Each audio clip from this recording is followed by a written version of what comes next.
All right, I think it is 6 o'clock. So I am Mayor Patty Garrett, and I want to welcome and thank you for attending our fourth and final Strategic Plan 202 on climate. We started with the roundtables, identified priorities, and now are using the 202s to dig deeper in four of those areas of prioritization. These areas overlap and can even be in conflict at times. But tonight, we're going to ask you to think about choices we can individually make and about city policies now and in the future that impact climate. The strategic planning process will guide the city in making decisions for the next decade. We're all here tonight because we know that climate change is happening and that we need to take major steps to do our part. We're all in this together, and we have to work together to make meaningful change. We have a distinguished panel of experts and enthusiasts for action that will be setting the stage for us this evening. So thank you again, and I look forward to the conversations. And now I'm going to turn it over to our moderator, Jen Price. And again, welcome and thank you for being here. Thank you, Mayor Garrett. Good evening, everyone, and thank you so much for attending the final Decatur 202 session. My name is Jen Price. I'm a member of the consultant team leading the strategic planning effort, and I'll be your moderator for this session. So please note that this session is being recorded and will be available at decatur2030.com along with the other previous Decatur 202 sessions. We've held 3 of those so far, and the topic of climate change has been discussed each and every time. We've talked about how mobility choices and dense development can significantly impact our individual carbon footprint, and we recognize the need for solutions designed to specifically address the disproportionate environmental harm that communities of color have faced over time. Tonight, we'll dive deeper discussing awareness, our individual choices, and city policies. But first, a little fun.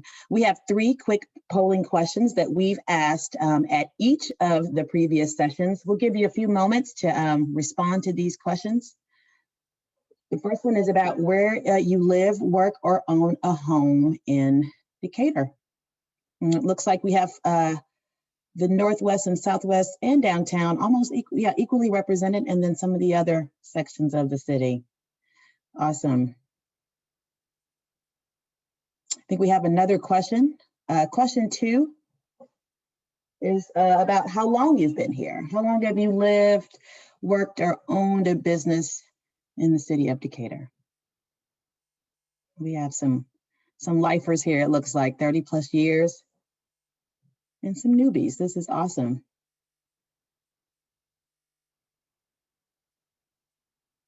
That's great. Looks like we have people from all different durations here in Decatur, and a good number of people who've been here for over 20 years. I'm sure that will add richly to our discussions later on. So thank you so much. And then the final question is about your participation in the strategic planning process. We kicked off with the huge meeting last year and have had these Decatur 202 sessions. We've had some online participation as well. So, and then if this is your first time, we are so happy to have you here as well. So it looks like we have a good spread of people. Yeah, a lot of folks are at that opening night. That was back when you could have 600 people in a room without a care. Those were the days. Awesome. Wow, look at that. A lot of y'all have been engaged in this process so far, and we really thank you for doing that. Thank you so much for hanging in there with us, even through the changes that we've seen in public engagement. So I think that's our final question. Yeah, oh, look at that. Yeah, we have a really good spread of folks being here, and 18% of the people are here for the first time, which is awesome. So again, we thank you so much for being engaged in this process. Now we're going to show just a brief video to kind of tee up tonight's discussion on climate change, and then we'll jump into the panels.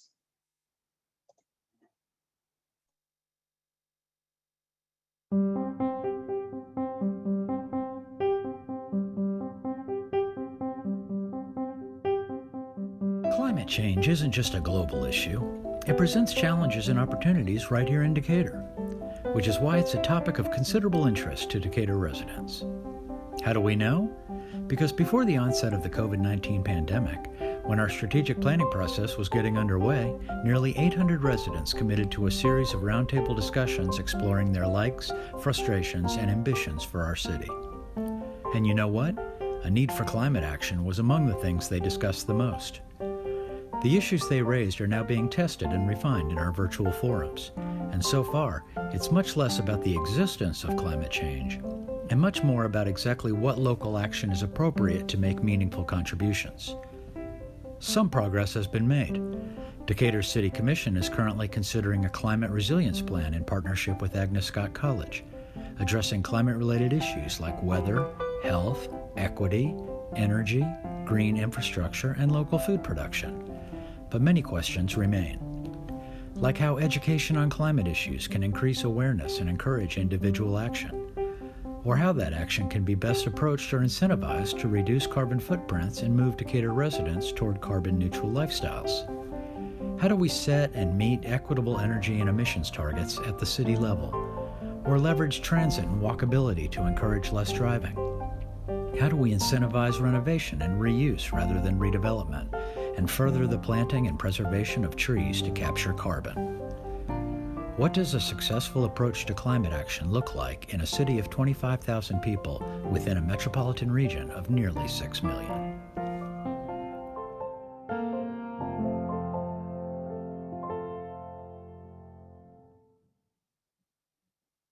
Thank you so much. Well, tonight we have a really great panel lined up for you all. Four very distinguished speakers, and I'll just do a brief intro before they get started.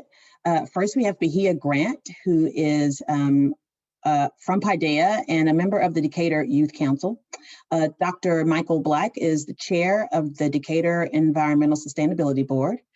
We have Dr. Brian Stone with us tonight, who's from Georgia Institute of Technology's Urban Climate Lab. And finally, Kelly O'Day Wassinger of Emory University. We are starting with Bahia. Hello, everyone. My name is Bahia, and I'm a 10th grader at the Paideia School and a member of the Decatur Youth Council. Personally, I became really interested in climate activism in 2018, so in 8th grade, when I attended a climate reality training with former Vice President Al Gore in Atlanta. And there I learned, and of course I'm still learning, 5 concepts that I think are most important to understand about the climate crisis, and I'd like to share them. So the first concept is the Diaries of the climate crisis and the direct impact that it has on our lives. So one way that we can see the progression of global warming is by looking at yearly trends in temperature.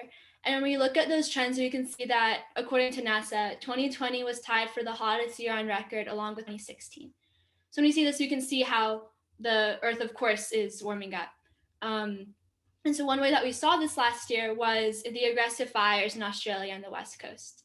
And while, of course, these fires had immediate and incredibly devastating impacts on Australia and the West Coast, there are also indirect effects of climate change that we can even see in Decatur. And the reason why we see these is because we're living in a biosphere. And in our biosphere of course, the whole Earth, all organisms are connected. So what happens in Australia is ultimately going to affect the climate in Decatur, but also vice versa. Our actions in Decatur affect the rest of the world as well. And while these effects may not be tangible today, they become clear in years and decades, as years and decades pass. And of course, they change the future of generations after us, and especially the young generation of today, or my generation. The second concept is how, in addition to being dire, the climate crisis also has to be addressed urgently, as it's only a matter of time before the harm that we've done to the planet can't be undone. So just one quick statistic is how we only have 10 years to drastically change our carbon footprint. And at some point, there won't be any way to reverse the trajectory in which our environment is going. And so again, these consequences that we'll see in the coming years will fall on everyone, but especially younger generations. So the third, importance of the role of youth in initiating climate activism and change in terms of the environment. Of course, I'm sure that many of us have heard of Greta Thunberg, who's so inspiring. And she's only one example of young people all over the world who are taking action, which is equally important. Just maybe in other places, it's on a much smaller stage. And this action doesn't necessarily have to be protesting or speaking on public television. It can also be simple as eating less red meat or working on community farms or just using less paper. And the other importance of young people is how we're still setting our intentions and patterns and priorities that are going to determine our attitude towards the climate for the rest of our lives. And this is especially going to be important in a few years as we start to enter the workforce and become decision makers. The fourth concept is how the climate crisis has an unequal impact on marginalized communities. And then this shows the intersectionality, which Mayor Garrett referred to earlier, of climate, or in the video as well, of climate activism and activism for social justice. So an example of marginalized communities being impacted are how refineries can be built near marginalized communities, and this leads to higher rates of cancer and other health conditions. And these communities are usually communities of color. So again, this shows coherence between activism for social justice and activism for climate, which can also be another term for that is climate justice. So the fifth, and definitely probably they're all important, but one of the very important and final concepts is the importance of both personal and governmental actions. So in terms of this, we can't just have governments enacting all these policies, yet not have individuals following through and making individual changes to their lives to combat the climate crisis. Yet at the same time, we can't have a vice versa type scenario where individuals make individual actions, yet there isn't any policy to make it structural. So again, both of these are needed to go hand in hand. And when these go hand in hand, it's the force of a community that's moving together to combat climate change. And that's when the really powerful work can be done. So on that note, I'm really looking forward to hearing everyone's visions and ideas tonight. And I'm really excited to see climate action being more prominent in Decatur. Thank you all. Thank you, Bahia, so much. We are certainly encouraged by your passion on climate change. Thank you for sharing that with us. Next up, we have Dr. Michael Black. He's going to give us some remarks on what Decatur has done so far. He'll give us an update on the sustainability plan and what the ESB does. Take it away, Dr. Black. Thank you, Jen. Our youth have shown what an important issue climate is for us to address. I'm part of the Environmental Sustainability Board for City of Decatur, which is a 9-member board made up of city-appointed residents with a mission of providing recommendations to the City Commission regarding the city's environmental regulations, plans, and initiatives. We're here to assist with the implementation of city projects that impact the natural environment to protect and improve the quality of life for all of our citizens and property owners in the City of Decatur. We meet once a month, and you can find those meetings on the web. Our committees are energy and transportation, natural systems, and resource conservation, and education and outreach pervade through all these groups. We encourage you to join us. We need more diversity in our opinions, more expertise, and more capacity to achieve our mission and goals, particularly as they relate to addressing climate change. Our 2010 Decatur Strategic Plan identified the creation of a climate action plan as important with our citywide sustainability plan. And it said, develop a citywide sustainability plan with assistance of the Environmental Sustainability Board to address issues such as the creation of a climate action plan, initiatives such as the ordinance to limit motor vehicle idling, and roof color standards to reduce the heat island effect. This led us in 2012 to start a strategic plan. And when I say us, I mean the Environmental Sustainability Board before my time on the Environmental Sustainability Board. The 2010 strategic plan has addressed many aspects of climate action. We knew it was an issue then, over 10 years ago, and we've started to address it over that time with this 2012 plan. But the goals then were high level. And in this new plan that we're creating as a city for 2020 to 2030, we need to get more specific and prioritize some of our goals. I've been asked to take you through some of these 2012 goals so that you have an idea of where we're starting tonight. So the first of these goals is promoting sustainable practices within the local government operations to reduce the overall environmental impact of our facilities, our fleet programs, and our practices. And this included things like energy audits of municipal buildings and adding some solar and green roofs to buildings like our fire departments. Goal 2 was to promote healthy food options within a sustainable food system. This marked the start of our Decatur's Farmers Market, which continues to offer great healthy local options still today. Goal 3 was maintaining healthy ecosystems and outdoor recreational opportunities. The green space and forested area of Legacy Park has been a great addition to our city, along with others that have happened. Goal 4 was increasing the energy efficiency of new and existing buildings. The cleanest energy we can get is the energy we never have to use in the first place. The Martin Luther King Jr. Service Project has helped to retrofit homes of low-income elderly citizens of Decatur, and these tend to be our neighbors who have the highest energy burden. This was a real thing to address goal number 4. We help the environment and we help our fellow citizens that they can save money and stay in their homes. Goal 5 was to increase the use of clean energy sources. Our recent Solarize campaign this past fall added more solar energy than any other Solarize campaign in Georgia, with over 1 kilowatt of solar power and 145 home installations. Some people purchased backup battery systems to take care of when the power went out, so that solar could power their homes even when the sun wasn't out. These solar panels will pay for themselves in energy savings for those who participated. It boosted the local economy by over $3 million in a time of COVID.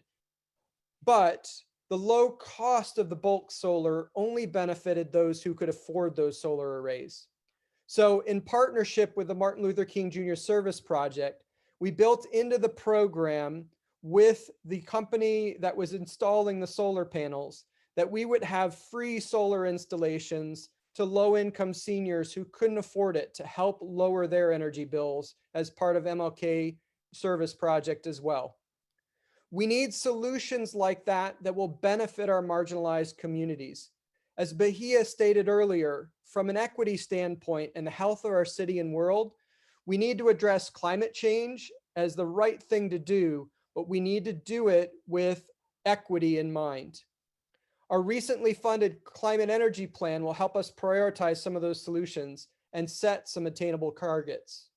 Goal 6, increasing the opportunity for using alternative transportation, includes things like our 3 MARTA stations and a transportation plan to build a more bikeable, walkable city. Goal 7 of reducing the environmental impact of our current transportation includes things like the 2 electric vehicle charging stations we've added at Decatur Square and at Harmony Park.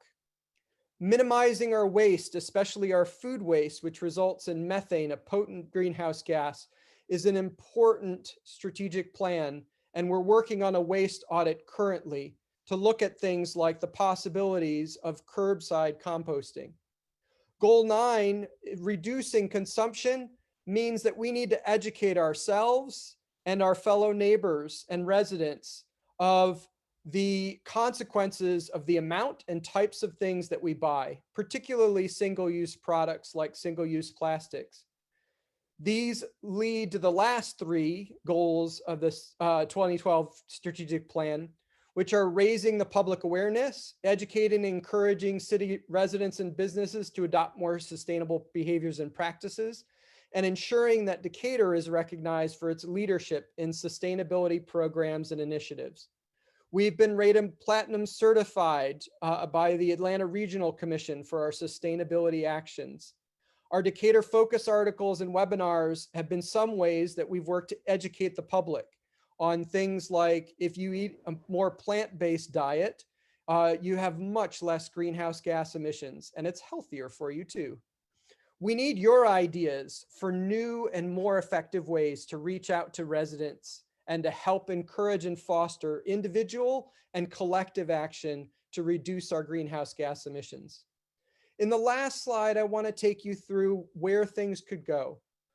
Other cities have committed to 100% clean energy. These include Atlanta, Clarkston, Savannah, and Athens, and all of Clark County. We can work with these and other cities in Georgia and nationwide and worldwide to get to the difference we need. We also have great expertise in our own city right here and across the region, from organizations like Georgia Interfaith Power and Light to South Face Energy Institute, and the partnerships of many local university experts in Drawdown, Georgia. We have lots of experts right here in our own Decatur community who would like to see us move forward on these efforts. We need to harness that expertise and energy. The benefits of addressing climate change go well beyond carbon reduction and include economic savings and building and maintaining community capital and more healthy places. Marginalized communities suffer the greatest environmental inequity from climate change, and we can prioritize our marginalized communities in fixing our greenhouse gas emissions. Our city of Decatur is a very green city. It's on its way to sustainable, but where we really want to go is restorative and regenerative, where we're replacing soils rather than eroding soils, where we're absorbing carbon rather than emitting too many greenhouse gases. Your ideas and your participation are critical to getting our city where we want to be in successfully addressing climate change. So thank you so much for your participation in this session. Thank you so much, Dr. Black, for that status update on the sustainability plan and the reminder that we do indeed have the tools and expertise right here in Decatur to address the issue of climate change. And speaking of expertise, let's bring two new voices into the conversation. We have also with us tonight, Dr. Brian Stone of Georgia Tech's Urban Climate Lab and Kelly Day Wassinger of Emory University. They both have some remarks to share with us tonight. We'll start with you, Brian, and then Kelly will go next, and then I'll come back on the other side with some questions for y'all. Sounds great. Thank you, Jen. Again, I'm Brian Stone. I'm thrilled to be here. I'm not a Decatur resident, but I'm very close and a big advocate of Decatur and a frequent user of your restaurants and everything wonderful you have. So I am at Georgia Tech, and I direct a group called the Urban Climate Lab, and we work with cities on climate adaptation plans and confronting climate challenges. And I'm here to answer questions tonight and have a good conversation with you. I was going to start with a few slides to give just some kind of upper level observations here on the climate challenge, which is quite significant. And as we've already heard, but also how I think it's useful to frame this issue around the development of a plan, a strategic plan, or any kind of plan that has significance to climate. So one of the first point I was going to make briefly is that extreme heat is the greatest climate-related threat to Decatur. As seen here on this map, there are a range of climate impacts that garner attention in the news, wildfires most recently, flooding, hurricanes, all very dramatic when they unfold. But the greatest threat to health really anywhere is extreme heat. And that's very much true in our region in Atlanta. And so heat is something that we need to be anticipating in our plans and developing modes of responding. Second, the extremity of the heat is more than our plans envision. Heat is something that's very familiar to us. It makes us uncomfortable. Sometimes we seek to avoid heat, certainly in the summer, and if we're lucky, we have air conditioning in our homes. Certainly not everybody does. But the range of heat that we are seeing in climate models is unlike we've seen before. And so this is really being described now in terms of survivability.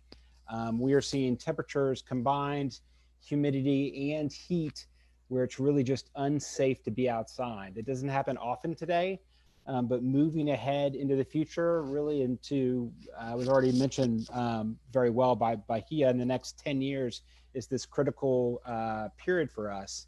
When we move outside that window, we start to see temperatures that are increasingly threatening to us, and something we need to be responding to in our plans in the very near term. Future population growth is more than our plans envision. We know that we're already starting to see a significant amount of climate migration. When we go through planning exercises, certainly those are informed by population projections, growth projections. Those, if we are anywhere in the Atlanta area, are likely to be significantly underestimating the amount of people who will be moving to our area in future years. This is a study that's just showing basically where we think migration will be moving from and where it will be headed to. And Atlanta is one of the zones that we know will be receiving lots and lots of additional population. This will, of course, stress all kinds of infrastructure within our communities. Households experiencing energy poverty must be prioritized in adaptation planning. These, of course, are more commonly marginalized communities, communities of color. This is showing a study focused on Atlanta. This is looking at Southwest Atlanta neighborhoods around West End, Adair Park. And what you see here are households that are shaded in orange and yellow that do not have regular access to air conditioning. And so in typical summer weather in Atlanta, if you don't have air conditioning, you are confronting very significant heat exposures. And so this is a community or a range of large community in Atlanta, and certainly in Decatur too, that needs absolutely to be prioritized in adaptation planning and any climate related responses. And then lastly, climate adaptation planning can significantly reduce heat. So I realize many of these trends that I'm highlighting are daunting and troubling. We do know from modeling that we can significantly address heat risk through pretty familiar actions like planting trees. This is study focused on Atlanta. You can see this is the downtown area in Atlanta. During a historical heat wave, very high temperatures exceeding 100 degrees on days. If we were to have street trees consistently throughout this region, this is what temperature would look like. And so we can leverage green infrastructure to significantly reduce our exposures to heat and other climate risks, but it's going to require some really aggressive and dedicated planning to do that. So I just wanted to start with some of these higher level points on the magnitude of the risks we confront, and in particular, how we should be framing planning exercises. And I'm interested to continue the discussion and answer any questions folks have. Thank you so much. Kelly, take it away.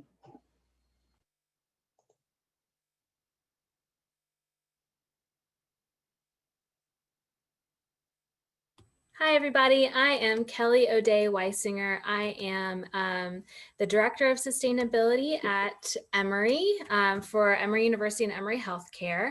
I'm also a Decatur resident and a native of the Atlanta area. And I moved back here even though I knew the work was going to be hard, especially because the work was going to be hard. And so I just commend you all for doing this hard work, and know that we're all in it together. So I've been asked to just talk a little bit about the work that Emory does in sustainability and climate action, just to share some perspective and hope that we can all get some perspective and some lessons learned, and perhaps some inspiration and ideas for Decatur. So Emory's journey began in documented journey in sustainability and climate action began in 2006. And I show you this slide because it's, just an illustration of all of the different areas that climate solutions touch. And so, we began our journey with a tiny, tiny staff of one person on a shoestring budget, and it still feels like we're a nonprofit kind of working in this large operation, which I'm sure it also feels a little bit like in city government right now too. So, you know, this kind of work can't happen without a lot of networking, a large network of dedicated people who have areas of expertise in all different areas who come together and make it happen. So I think Decatur's already on the right track in that front. Emory also aligns its goals with the with international strategy. And so we look at the United Nations Sustainable Development Goals every single day, and whenever we're making decisions or coming up with ideas. Emory also has a plan. This is an illustration of a sustainability strategic plan, much like the city of Decatur.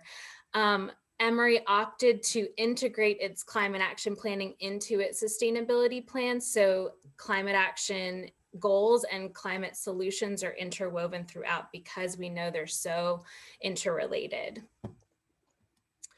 And one of the most important thing that we learned recently was that our plans have to be flexible. One of the most recent changes we made was to align our climate goals with the international goals, which changed recently, right? The UN IPCC report is warning that we need to reduce our emissions 45% by 2030 and reach net zero by 2050. And so we had to adapt our emissions reductions goals to align with that. You know, a 10-year plan is long. A lot can happen in 10 years. So plans and goals need to have flexibility to change. And then we also allow some flexibility in how we come up with solutions. So our goal language is a little bit broad in the sense that we say something like, we're going to invest in a portfolio of projects that provide all these benefits like resilience and research and teaching and national leadership, so that it leaves it open-ended for great ideas to come forward and be implemented and not be restrained or restricted by the plan. And just some examples of what we're doing.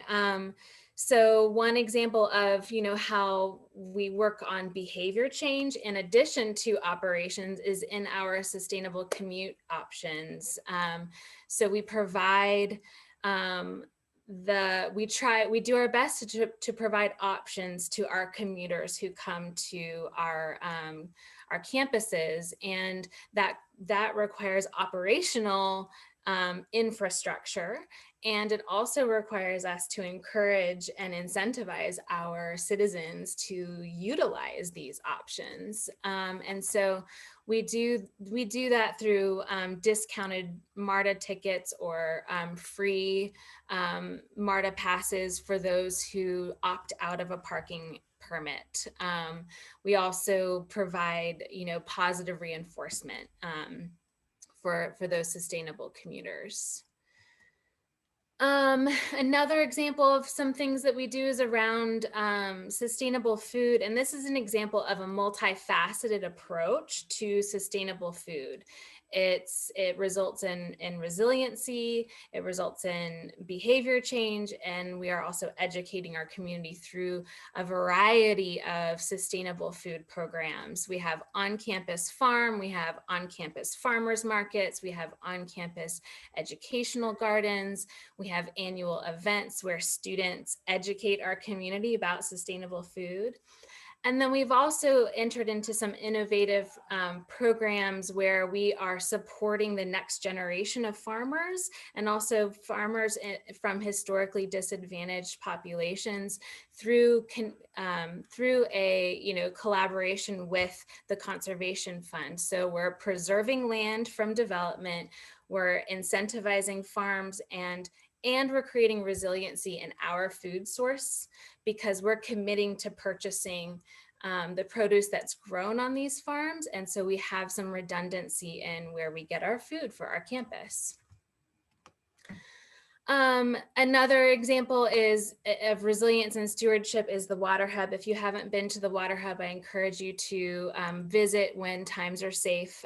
We have a docent program that gives tours, but this is a climate strategy because we're reducing the amount of travel that our water has to go to get treated and then come back to campus. And so we're reducing our impact on our Atlanta's aging infrastructure. So we're actually reclaiming and cleaning and reusing water on site.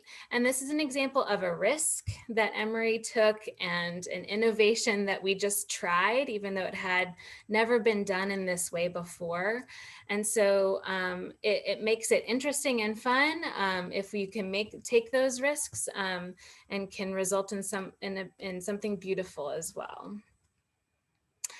So we have other strategies like increasing our renewable energy, making sure our built environment is as low impact as we possibly can. We prioritize our campus ecosystem. As Brian mentioned, we realize the importance and the value of Atlanta's tree canopy and forests. And so we have a lot of goals. I'm not expecting you to read any of this, but lots of goals around our campus ecosystem for mitigation and resilience. And then sort of along the lines of what Michael mentioned, we use our local experts. Dr. Becca Phillipsborn may be your neighbor. She's a Decatur resident. She may be on this call. And she's a local expert and an Emory community member and an example of how we support and raise up the work that she's doing so that we can influence both education and also practice. We're actively treating and helping community members in our healthcare clinics. And climate is going to have real health impacts. So making those connections are really important for our work too. So thanks so much for having me. Reach out to me anytime if you have any questions or feedback. Awesome. Thank you so much, Kelly. And to you also, Brian, for those remarks and your presentation. We have time for a few questions of each of you before we go into our breakout groups. We definitely want to leave enough time for our guests to kind of dig into all this great data that y'all have given us. But we'll start with you, Brian, with a question for you. Decatur prides itself as an innovative and progressive city. But I'm curious to know who you think, what other cities are doing climate change policy well? What are some role models that Decatur could look to? And what are some of their best practices? Yeah, it's a really important question. And so it really depends on whether we are principally focused on mitigation, trying to reduce our emissions, or dealing with adaptation. And then there are some cities that are tackling both. The short answer is, to my mind, that really there's no city in the U.S. that is sufficiently addressing this challenge, particularly with respect to adaptation. To most of the work that we've seen to date has been focused on reducing emissions, which, as a global problem, we absolutely must do. But we also have to recognize that Decatur could zero out its emissions, and it would not lessen the severity of climate impacts at all. And so it is time to really take seriously these adaptation challenges. And a few cities do provide some important models for us. New York probably always shows up in these conversations. What's unique about New York in this sense is that they have marshaled their scientific expertise, and they have quite a bit as well, and developed their own climate change panel that generates climate data for New York. And it's I can't overemphasize this, that one of the biggest challenges with responding to climate change for cities is that they really just lack data on what the impacts will be at the scale of their own cities. And so, the global data is too diffuse to give us a sense of what will happen in Decatur. And so one of the examples here is for Decatur to really look to local experts to help them generate their own data. So we know what communities are most at risk, what are we most at risk to, and then how can we respond to those risks? It's probably the main thing I would observe. Thank you so much.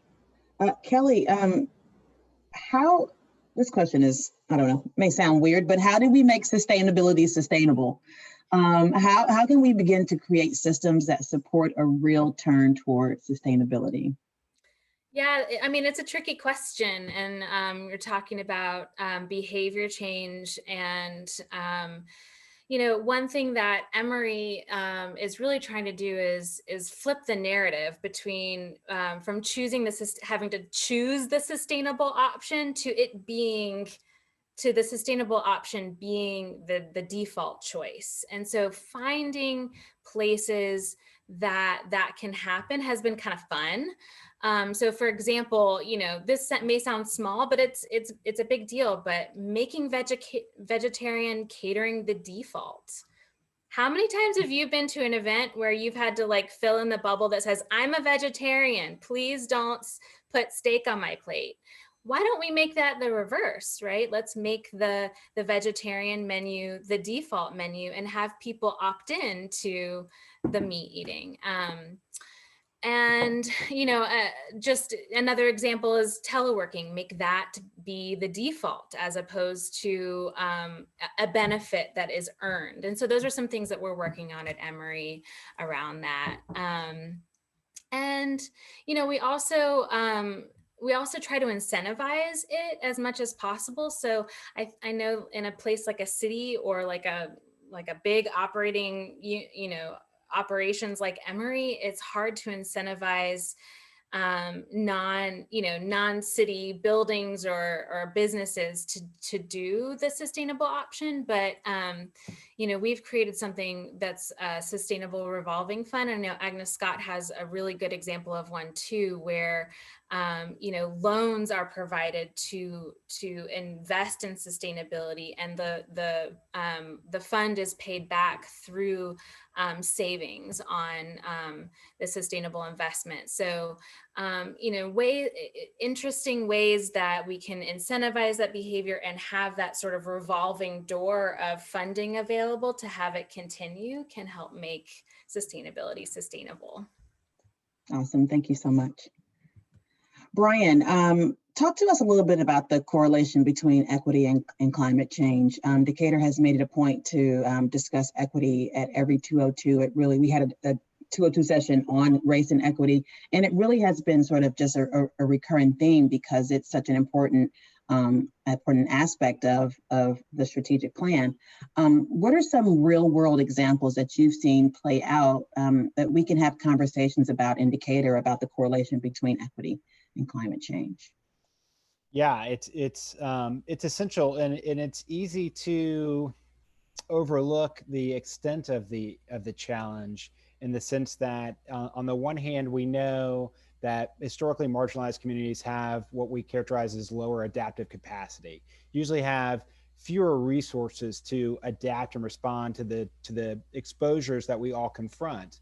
But it's easy to lose sight of the fact that these communities typically have even higher exposures, because often, due to historic racism and other reasons, live in areas that are just physically experience greater exposure. And so we see this in neighborhoods in Atlanta that have, sparser tree canopy, are more likely to flood in lower lying areas. And so it is not simply a matter of having insufficient resources to respond, it's that the exposure is so much higher. And so one of the examples I shared in my slides is of, it's not looking to the mid-century or late century, it's today. We have many, many households in Atlanta that are living in energy poverty, and Decatur too. And so if, air conditioning has really become increasingly in hot weather a life support system. We cannot sustain our daily health without air conditioning in really hot weather, and the frequency of hot weather is increasing, needless to say. So, energy poverty issues are a major example in Atlanta, and it really is an important example for everyone, because in addition to seeing rising temperatures and greater heat exposures, we are seeing a rapid rise in electrical grid instability. And so it is quite likely that we will experience, at some point in the future, an extensive blackout in the Atlanta region during a heat wave. And that will be the moment when we are all experiencing what so many of our neighbors are experiencing right now, and we just don't see. And so, it's critical to think about not only providing resources to households that are confronting these exposures, but the extent to which these exposures are so much greater. And so adaptation planning really needs to prioritize these communities that are most at risk. And again, it goes back to my initial question you posed, figuring out what those exposures are, what communities are most at risk. We really should be mapping where we think heat exposures and flood risk is greatest at the neighborhood level on a regular basis. And that would help, respond to these issues of climate equity most directly, I think. Thank you. That brings me to a question for Kelly. It's a really good segue. Kelly, I imagine that a lot of your work involves kind of slowly and strategically affecting change while also taking into account cultural differences. You're at Emory, where there are so many different people with different backgrounds. And I'm just curious to know how much of a role do you believe cultural norms play in how we behave? And just a little follow up to that, what have y'all done successfully at Emory that Decatur could use to move the needle while also recognizing and respecting cultural differences? Great question. Yeah, it is important to be inclusive and make sure that we are every choice we're making in Decatur and every action we're thinking about doing, just making sure it is inclusive. At Emory, we do. It's a big challenge because we do have a very multicultural community. And so we just try to identify ways that people can feel a personal stake in and a sense of belonging to our commitment to sustainability. Belonging really isn't, it crosses cultural boundaries, right? Everybody, your culture doesn't decide whether or not you want to belong someplace, right? So I think focusing on belonging is a really great lens to use. And so one tool that Emory has used is that we've created a video about Emory as place, and it serves as it's a storytelling tool about Emory's origin story, and it tells the good, the bad, and the ugly. It acknowledges the history of the land and the people that Emory is on, which is not a happy, beautiful story, honestly. But it also talks about how the natural landscape has informed the development of the place, how citizens can engage in these historical and cultural norms of the place in which they live, work, and play. And so I think that when you understand the history and the story of a place, you can see better where you fit and where you belong. And then you also have more of a personal stake in what occurs there. Another strategy that we use is sort of normalizing sustainable behaviors. And so there's this philosophy called community-based social marketing that says the more you normalize it, the more people feel like it's something they can do and should do. And so, for example, we just try to incorporate sustainability into the first impressions that people get on campus. And one thing that we do is we hang up these banners. We have these great lamppost banners in Decatur too, and we have them at Emory where we spotlight people for their sustainable behaviors. So the president of Emory has her or his photo. We have our former president, and we're now changing it to, who is a woman, and we're now changing it to our new president. But he will have his photo up with his, a statement about what he does, what behavior choices he makes.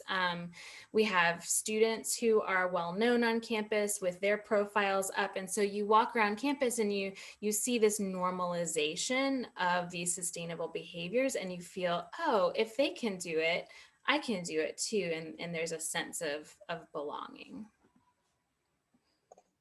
Thank you so much, y'all. This has been a really rich conversation. Kelly and Brian, thank you for going through those questions with me and sort of having a deeper dive into what's happening on the campuses, and that can sort of translate into good policy here in Decatur. Thanks, Michael and Bahia, also for your comments as well. I think this brings us all kind of back to the mayor's initial comments that we are all in this together, and collective responsibility is going to get us through this. So with that, I think let's get into the fun part. Let's get y'all working for tonight. We're going to put you all into breakout groups, and just to let you know that you'll be randomly assigned to those groups. You'll see a little pop-up on your screen that is a prompt to tell you how to enter your room via the Zoom platform. That will whisk you off to your room. And before you get going in those groups and on those discussions, we ask that you select a group leader. That person will be responsible for taking notes and reporting back to us. And within your groups, you'll answer 4 questions. You'll have about, I think we have 50 minutes for that to happen, 40 or 50 minutes. We'll be sure to give you reminders of when you may want to switch to the next question. And we'll let you know when it's almost time to sort of come back. After you've had a chance to go through all 4 of the questions, we'll bring you all back into this main room, and we would love for the facilitators or the group leaders to kind of report back out on a specific question. We'll get into that once you come back into the room. But for now, we ask that you, in those groups, again, elect a leader or a speaker that will take notes and sort of record your conversations. We would love to get all of those recorded comments and input back from you, group leaders. We want you to send your notes to decaturdestination@gmail.com. And you should have received those questions by email, but I think we'll also be putting those in the chat window in case you did not.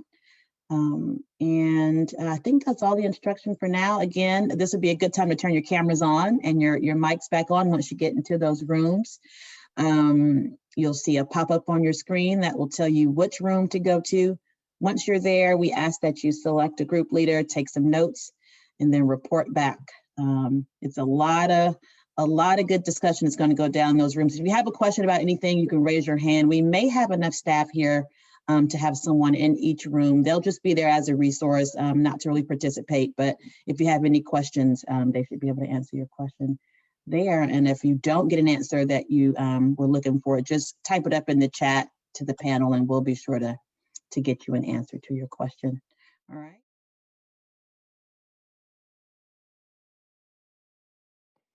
All right, we are going to wait for all the groups to return back to the main stage. We had a really robust conversation down to the second. It actually got cut off.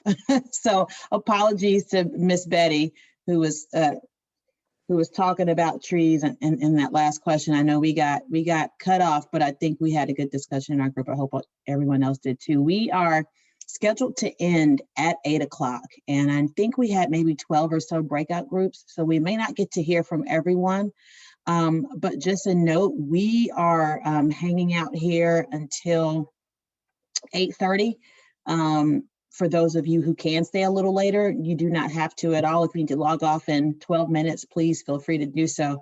But we'll go ahead and jump into these breakout groups. We'd love to hear what you all discussed, specifically in question number 4. That was the question called Growing Smart, where we talked about infill, we talked about transit-oriented development, ideas on new construction, and tree preservation.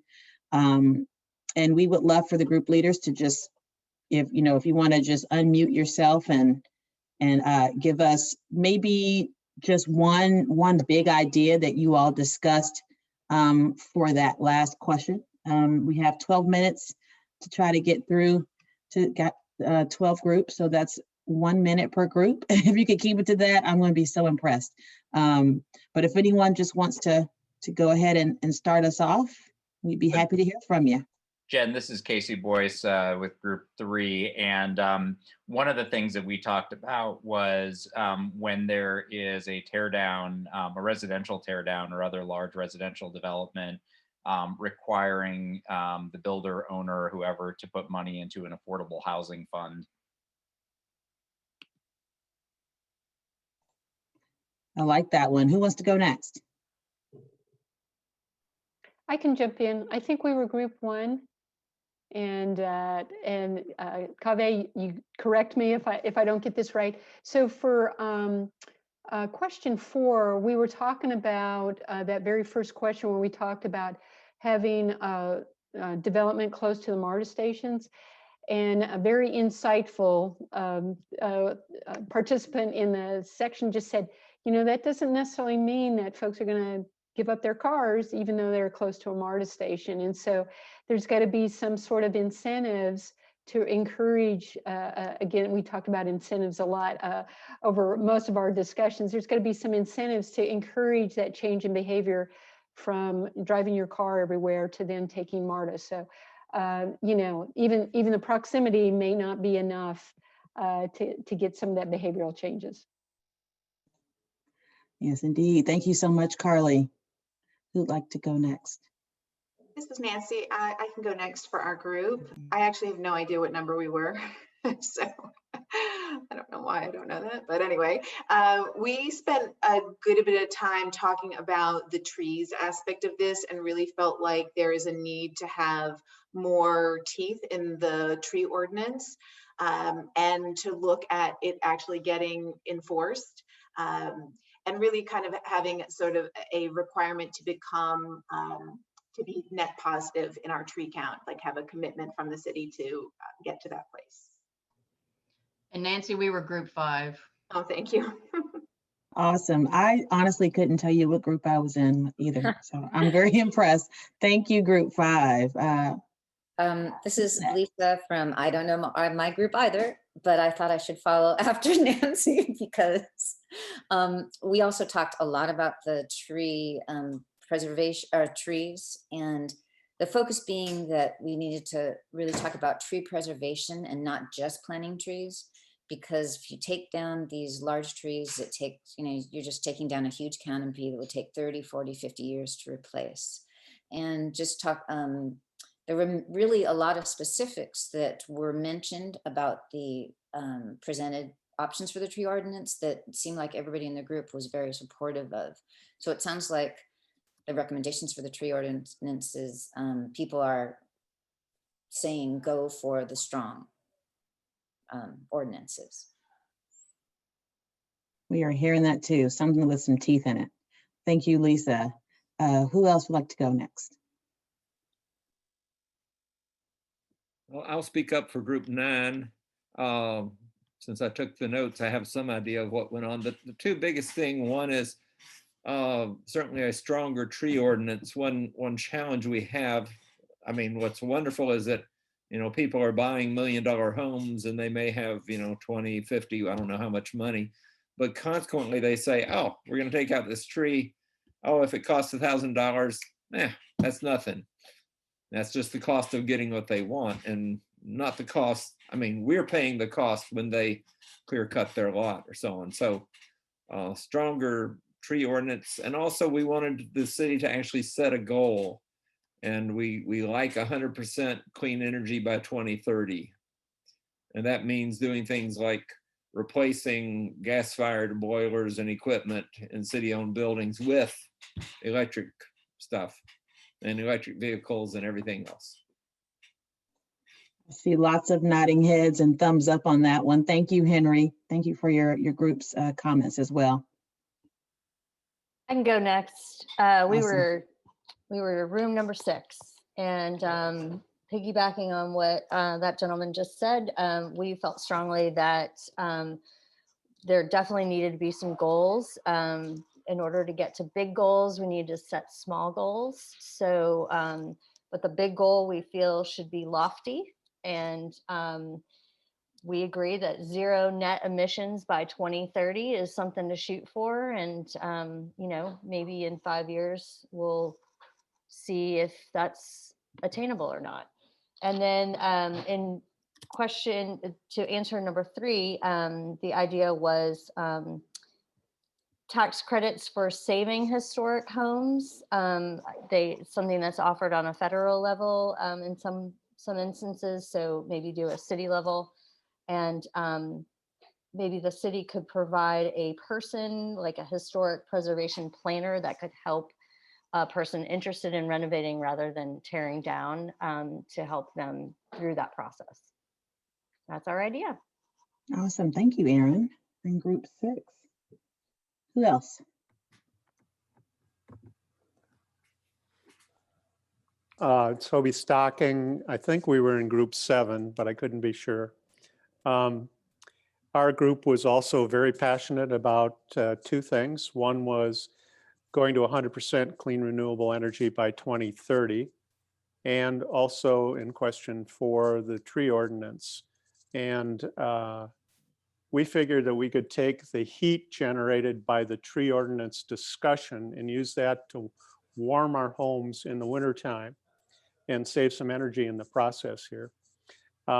Actually, one of our participants suggested that if you cut a big tree down, you need to replace it with 10 trees, not just 1 tree, so that we make it more difficult, as someone else said, to put some teeth into the tree ordinance.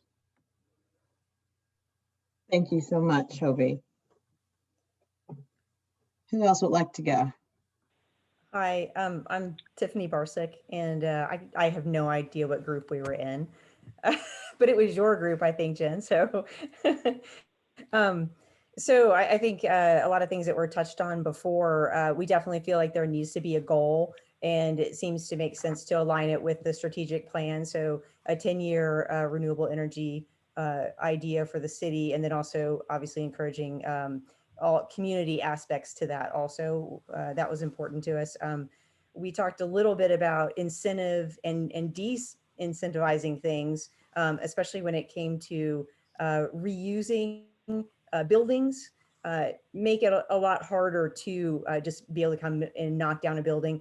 And that rolls also into our tree perspective, which is, when we knock down a big tree, the value of that is not anywhere close to what's charged or what you're supposed to replace it with. So make something that has more equity involved with that.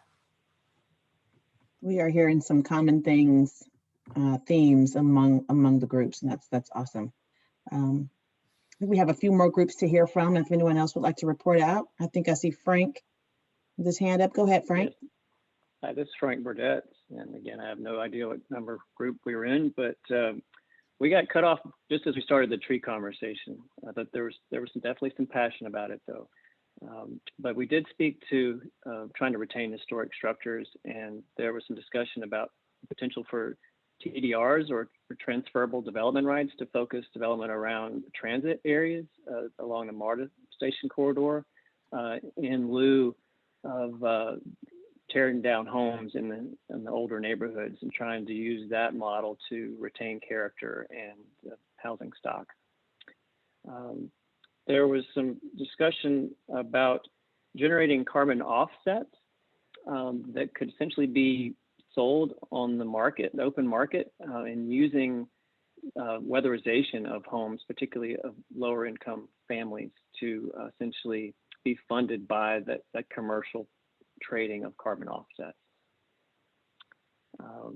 There was also some interesting conversation about the city possibly putting together an EMC and an ESCO, whereby they can have some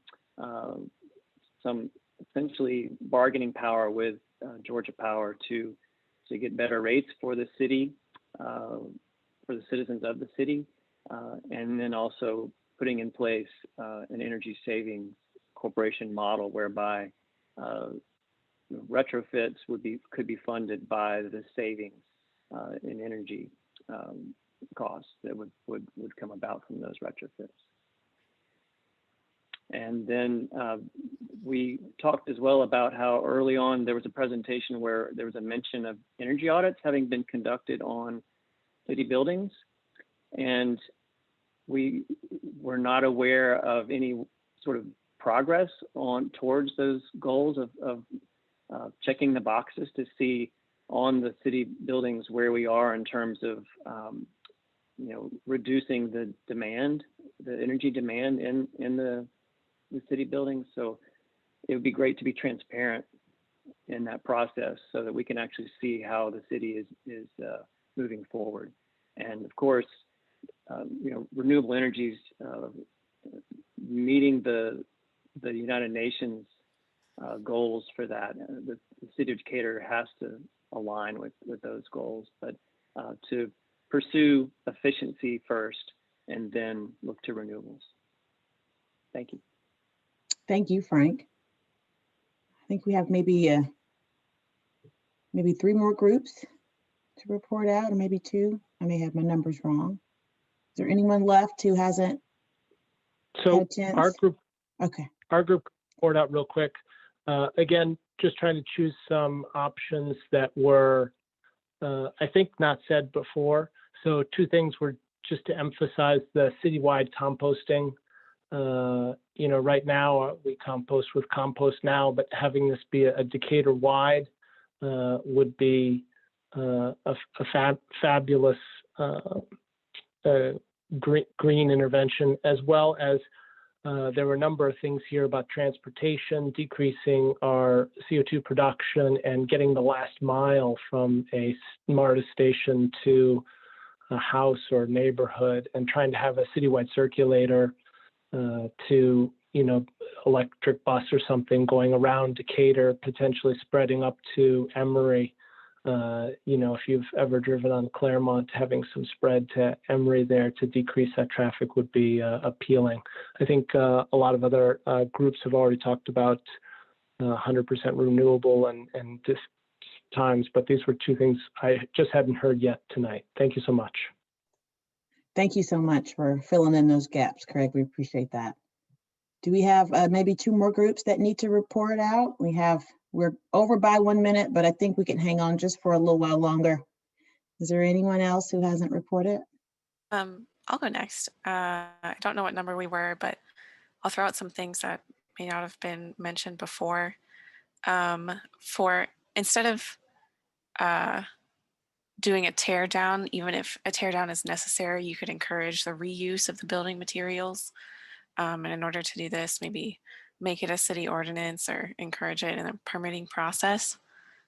And then as far as the trees go, we heard that there may be some historical ordinances in place that actually limit the amount of trees you can have on a single piece of land.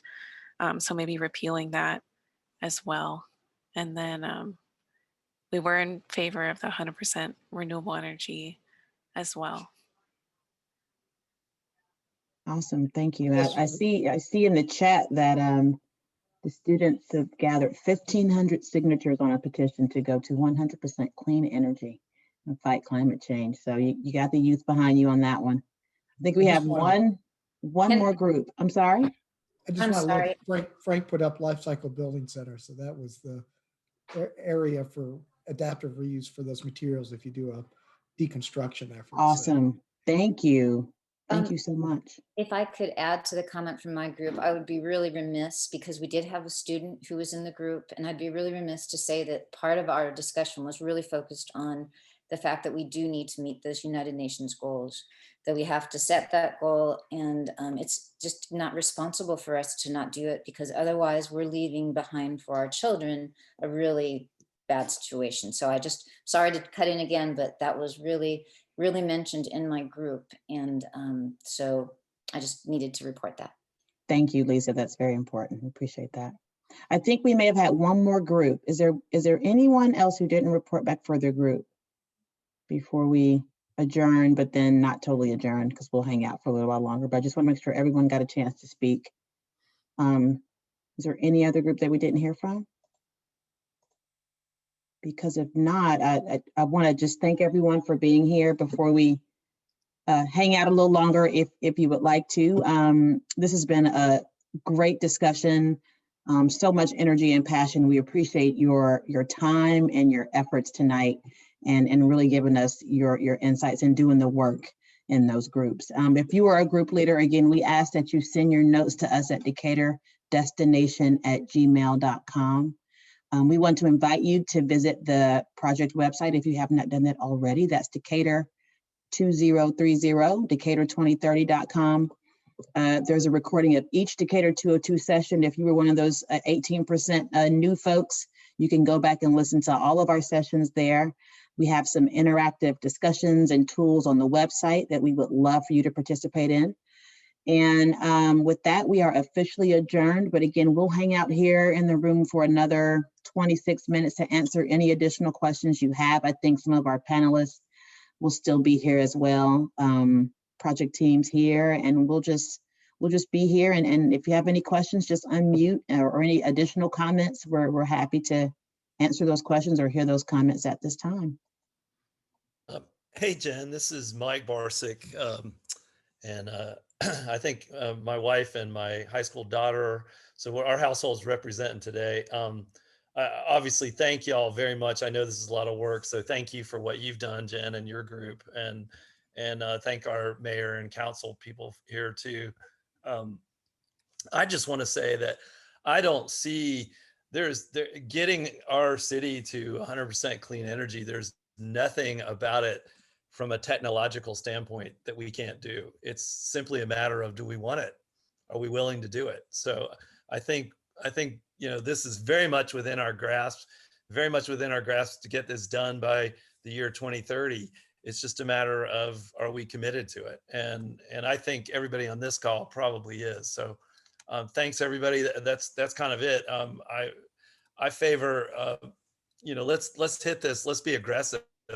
Let's be a leader. Let's be a model for other cities in the state and other cities in the Southeast of how to do this. If a city like Decatur with all this brain power and all this enthusiasm isn't going to do it, who else is? So, it makes perfect sense to me that we're the leader on this.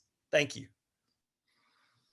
Thank you. And I think you bring up a really good point that the folks who are on this call are the folks who are definitely behind this 100%.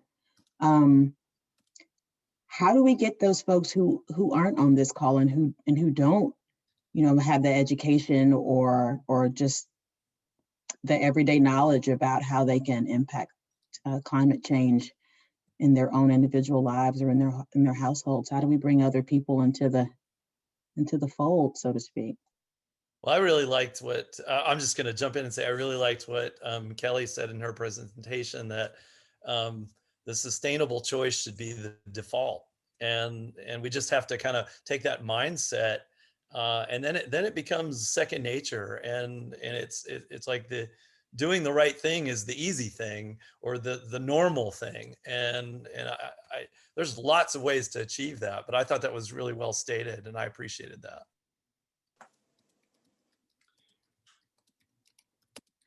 Yeah, this is Lee Cook. One of the ideas that came up in our group was that we add to the sort of the hometown heroes accolades that we see in the Decatur Focus to include people who are residents who have done some exceptional things with their property to promote sustainability. Like they have done some exceptional work in their yard with native plants.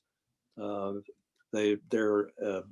an exceptional bird sanctuary. They've made some really great upgrades to their homes. Sustainability by being super insulated and reducing their carbon footprint that way. Just some exceptional examples of what people can do with their homes to promote this whole idea of sustainability and regeneration past 2030 and 2050. Having that kind of public acclamation and kind of presenting it in that public way would raise awareness of what people can do. Just an idea. I thought it was pretty good. I wanted to mention two things I just put into the chat. One, the organization I work with, Citizens Climate Lobby, says that the word they're hearing from Washington, yeah, there's a lot going on, but that this summer we will see action on climate change bills. And one of those things is likely to be a tax or a fee on carbon, so we're raising the price. So what the city plans to do is going to pay off, because the you can't say, oh, gas will always be $2 a gallon. No, we know that you'll be able to say, yeah, the price is going up. The other giant thing is that the smartest people at Georgia Tech, Emory, and UGA got together and figured out what things we can do that can reduce our overall climate impact in Georgia. How can we get rid of the greenhouse gases we produce and produce a lot less? And they say in 10 years, we could cut our net emissions by a factor of 2, or we could actually become carbon negative. So that is drawdowngA.org. It's pretty amazing. The other thing that we don't always think about, they say solar panels and electric vehicles, but also reducing food waste is very large, because it took energy to, grow the carrot, put the pesticides or whatever on it, haul it to the market, and so on. And if we pitch the carrot out, we're wasting all that energy. So that's a very large way where we can also save tons of money, according to their research. So just something to think about.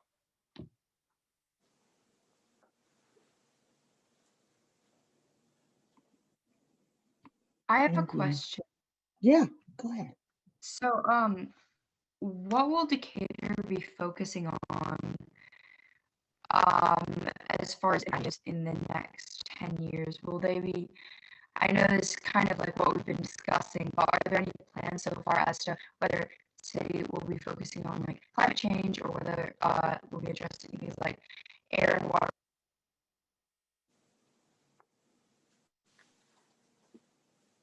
I think I heard your question. It was on my end, a little bit of digital funny stuff happening, but it sounds like you're asking what the city's plan is for the next 10 years.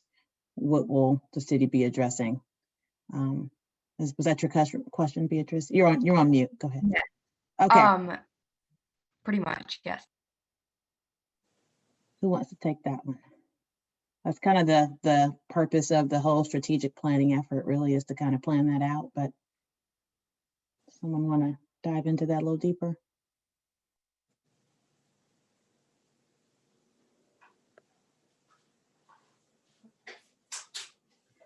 Jen, this is Mayor Garrett, and it was really hard for me to understand. I had audio interference as well and couldn't really understand the question. Is it what is the city planning to do, or what does it have plans to do over the next 10 years? So I think at the very beginning, Dr. Black talked about the current sustainability plan and some of the actions that the city has taken. And we have some additional things that we are, there should be a revised tree ordinance that comes forward this year. We're doing some studies on, I think, some heat island effects. And I don't know if David Nifong is on here, but he can probably tell you a little bit more about what's upcoming. But for what we're looking at now is for the next 10 years is where do we need to focus our energies. And so that's one of the main purposes of tonight's discussion. But I think the ESB has been working previously and continues to work with the city to bring ideas forward.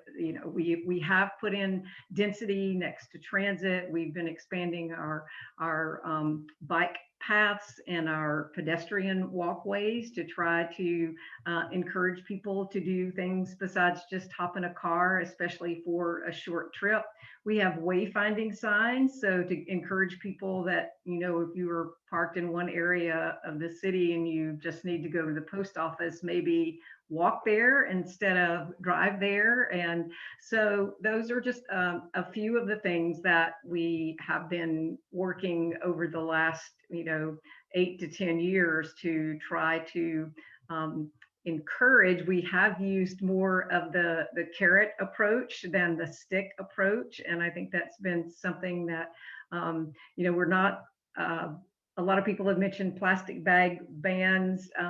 That has not been something that has been well received at the state level. So there are some things that it's a little harder to do at the municipal level, but I think we have a robust recycling plan. Recycling program, and I think we're going to be seeing something out from the Environmental Sustainability Board on particularly having to do with plastics and which ones to continue to recycle. The ones and twos we know have the market. Some of the others may need to be separated out and taken to another location, such as charm. We are doing, I think David Nifong is doing something with a compost study. So I'm speaking for him, but I'll turn it over and see if David has some other things that you might want to tell the group about, and maybe give a more complete answer to Beatrice. Thanks, David. Yeah, thank you, Mayor. And thank you all for staying on for a few minutes. One, I'm really excited to hear you all bringing up things that I think are already kind of in the works in the city. But we know that what we have on the slate for the next year or two is just kind of the start. And so generating those ideas for things that we can be doing in the future. And so somebody brought up food waste. And so in the next few months, we're going to be doing a waste characterization study for our single family homes. And so look out for information on that in the focus. And what that's really going to provide for us is some really hard data on what's in our waste stream, how much food waste we are producing. And then with those numbers, we can really do a look at what kind of programs we can put into place. Y'all just saw my cat Yoshi jump on me, so sorry about that. So that's something that is coming in the next few months. And then also we're going to be starting to take bids for a clean energy plan, so we can bring in additional consulting services to start planning for our transition away from fossil fuels. And so I know that there's a lot going on and a lot of plans, but I really encourage everybody to stay involved as much as you possibly can and bring other people in. So yeah, thank you. David, would you just speak real briefly on how people could become a part of the board? What are the term limits? How do you volunteer or get on the wait list to be a member of the ESB? What's the whole process behind that? Yeah, so it's again 9 city commission appointed members. Those roll off those change on a rolling basis. And so if you're interested, there's a letter of interest on the city website that somebody may be able to find and put in the chat. And so you can send those to myself or city manager Andrea Arnold. And then when a position comes up, you'll have an interview. But also in the meantime, I'd really encourage you to reach out, attend our monthly meetings, and look on the city calendar for when those are. Those are typically on a Friday from 9 to 11:30. And so if there's something that you're interested in, you can follow up and volunteer your time or your expertise. And I think we've heard also a lot of really great ideas tonight to how we can expand that in the future. There is one tomorrow. Yes, there's one in the morning. Thank you, Mary Jane. Yeah. And there are the committees, correct, that are a part of ESB.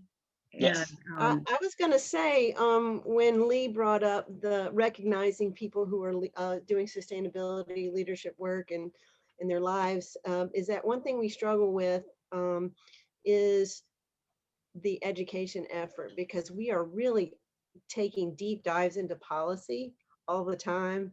And we do get a lot of articles written, but the creativity needed to do both those things is sometimes a challenge for us. And that's why we've really dropped a dedicated education committee, because we need all hands on deck when we're doing stormwater or, helping develop these RFPs for these wonderful things we're trying to achieve. So I would love for more people to come to the meetings and to maybe even reform an education committee that can bolster some of that work. It looks like over in the chat, there's the agenda for tomorrow's meeting, a link to the site, as well as an interest form if you are interested in participating in the board. That's also in the chat for you to click on and download if you're interested.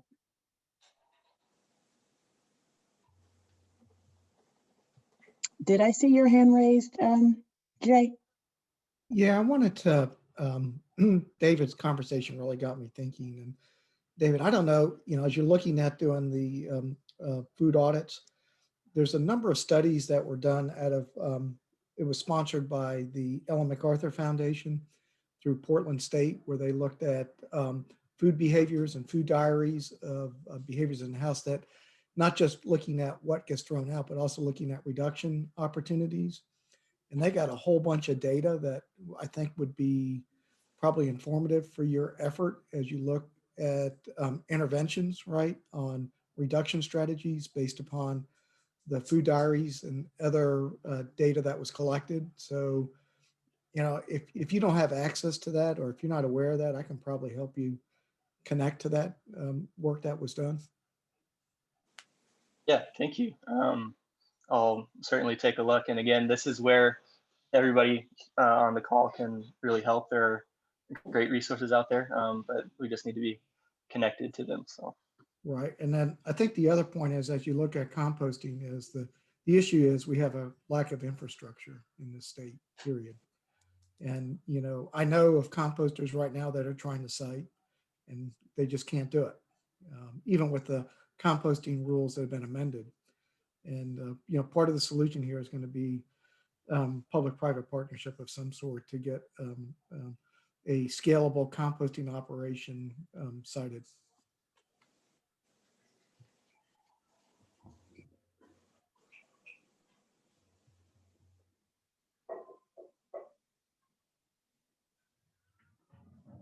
Any more questions or comments? We have about 8 more minutes left.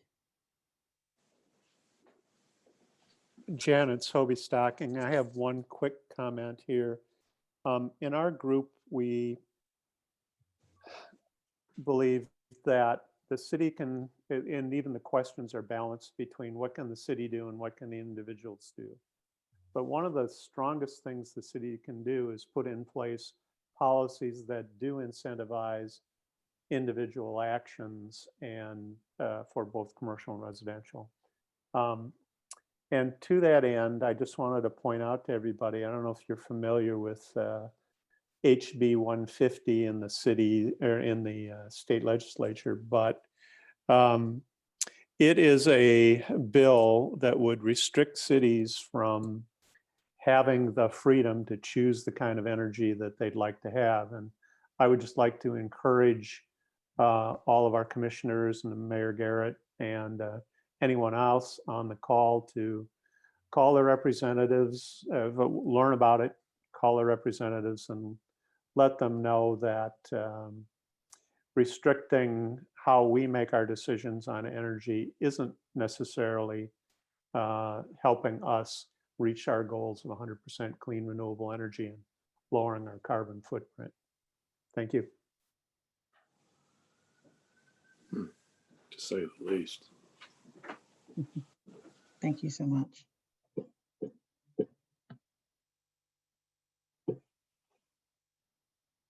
Go ahead. I see you. Yeah. Hand raised, Henry. Yeah, I wanted to share one more quick comment, and that is, I feel like Decatur has a lot of trees, and yet sometimes I look, on the lawn of First Baptist Church or some of my neighbors in their backyards and so on. It's like, well, there's really only 2 or 3 or maybe 5. And it's an amazingly low number to feel like it's a lot of trees. And part of it is because many of them are so old. But just I encourage us all to think about that as we go around our daily business and think, yeah, we could easily lose 2/5 of the trees in this little forested areas, or a third of them just, kaboom. So makes me appreciate the trees we have. If I don't want to get the details wrong, but I don't know if David Nifong or David Younger and Kay Ivanovich may have been on the call about the tree giveaway for, I believe it is this weekend. Is that correct, David Younger, at Legacy? Because Hey, this is Kay. Yeah, and it's the 20th is our Arbor Day giveaway celebration. We're doing a drive-through tree pickup event, so you can come by and get seedlings to plant for cherry bark oaks, dogwoods. We're almost out of the persimmons, sawtooth oaks, white oaks. We've got a bunch of different ones. And anybody that wants to come pick up a tree between 11 and 2 at Legacy Park will be the drive-through. And you can just text me and let me know what you want to get, and we'll try and get it ready in advance at 770-686-6279. Thanks, y'all. Thank you. Hey, Kay, Kelly, are we still doing the front yard tree program? Yes, but I'm not sure how many we have left. We put out that second blast, and I have not heard back from Trees Atlanta if the remaining 14 trees found places. So we may or may not still be having some front yard trees left. Kay, can you put your number in the chat? If a person wants to purchase a tree through that program rather than get a free one in the front tree program, could you do that? Yeah, I think in anticipation of next year, even if we run out of trees, they will take people's names and put them on a list for next year's program, because they only do it through that planting window every year.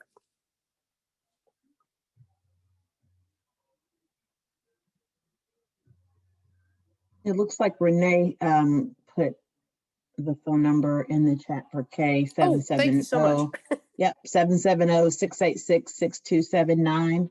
Correct. To request seedlings, and that is on the 20th? Yes, ma'am, the 20th, All right. Saturday, From 11 to 2 at Legacy Park. Awesome.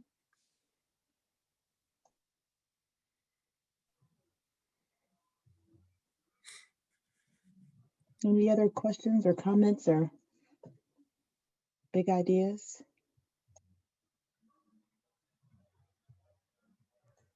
We do thank y'all for being here with us. Go ahead, Jay. Yeah. This is Jay again. I want to follow up on Henry's comment on Drawdown Georgia. You know, the key thing with Drawdown Georgia, it actually has done the carbon accounting for meeting the 2050 goals. And they've put in there under the carbon accounting specific impact areas and things that can be done to be able to meet that statewide, those accounting carbon reduction goals by 2050. And I really think that is, warrants maybe at least a look or a conversation in terms of, as you look at, what the city does and whether it's under renewable energy goals or other things, how are they contributing to meeting those carbon reduction goals at the statewide level and can advance the things that are outlined under Drawdown Georgia?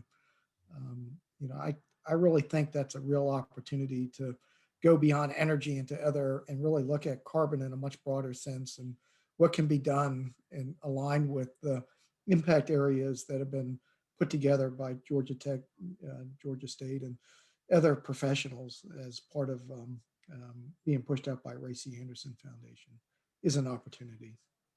So I just want to reemphasize that. I think it's a real opportunity.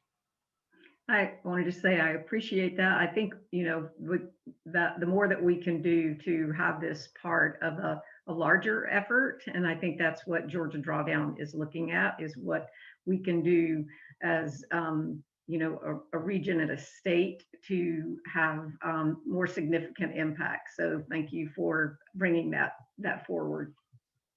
And they would like the legislature to look at their work and consider changes in state laws next year. So if you know of anyone who's active with the legislature or, is third cousin of the governor or whatever, they would appreciate that our representatives and senators in the legislature hear from us and say, yeah, climate change is an issue. But since Republicans are leading, certainly they will, hearing from Republicans is also very important.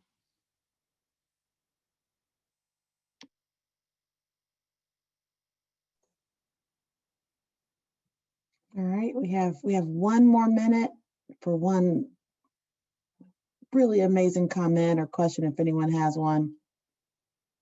This has been a fantastic climate change after party, but we have 1 more minute if anyone has anything else to say before we say goodnight.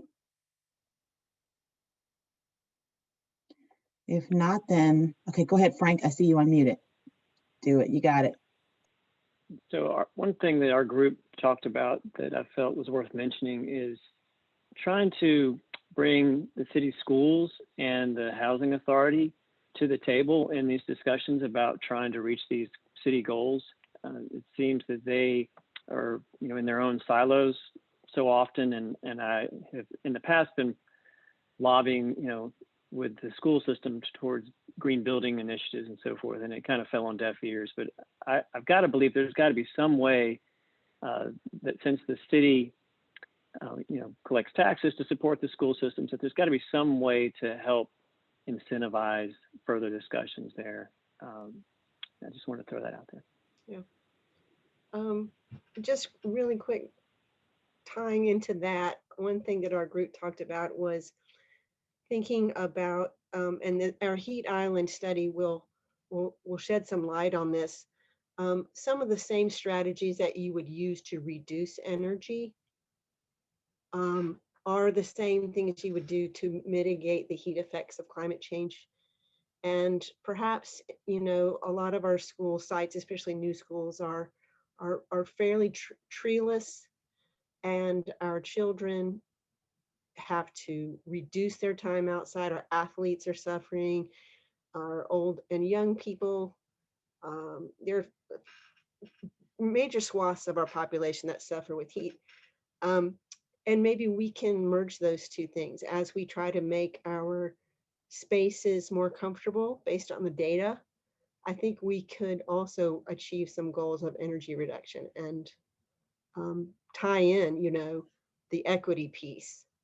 Equity in terms of income at DHA, and equity in terms of the young and old at these sites, and really bring the public health part into it as well. That's all. As the mayor said, we are all in this together. I think that's a really good way to end this session tonight. On behalf of the team and the city of Decatur, I just want to thank all of y'all for being here, for your insight, for your input, and for being a part of this very important process. Again, we'll be posting all this info at decatur2030.com if you want to share this video with other people who couldn't make it tonight. And remember to let your neighbors know that we are still taking input online. On that website, there's some fun interactive tools there for you to use. And whenever our next opportunity will be to gather, we'll be sure that you know how to be a part of the process. So thank you again for being here with us tonight. Have a good one.